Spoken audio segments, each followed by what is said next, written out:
যায় অনেক aggression show করে, শুধুমাত্র ক্রিকেটের জন্যই করে। মাঠের বাইরে অনেক ভালো একজন মানুষ, মাঠের বাইরে অনেক কথোপকথনই হয়েছে। Thank you.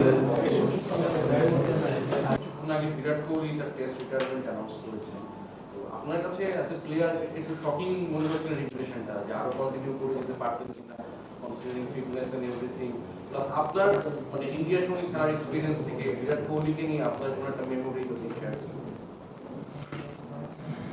শকিং নিউজ না, তাদের এই রাইট আছে যে তারা কোন সময় ডিসিশন নিতে পারবে যে কোন সময়টা তারা ক্রিকেট খেলবে, কোন সময়টা খেলবে না। এবং সে এনাফ ম্যাচে আমার বলার থেকে না, আমি বলতেছি আমার বলার থেকে তার ডিসিশনকে আমার প্রাধান্য দেওয়াটা উচিত, এবং তার ডিসিশনে আমি রেসপেক্ট করি। এবং সে যা করছে ইন্টারন্যাশনাল ক্রিকেটে, নট অনলি ফর ইন্ডিয়া, মানে আপনি যদি দেখেন overall white ball format, test ফরম্যাটের aggression change করছে কিন্তু অনেকখানি, তার অ্যাটিচিউড বলেন, তার ক্রিকেটের নলেজ বলেন।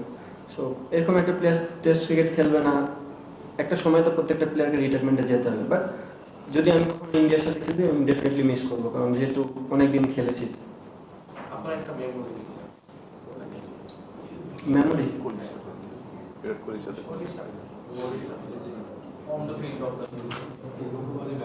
মেমোরি বলতে প্লেয়ারদের সাথে কথোপকথন হয়, মানে সে অনেক জেন্টাল, মাঠের মধ্যে অনেক সময়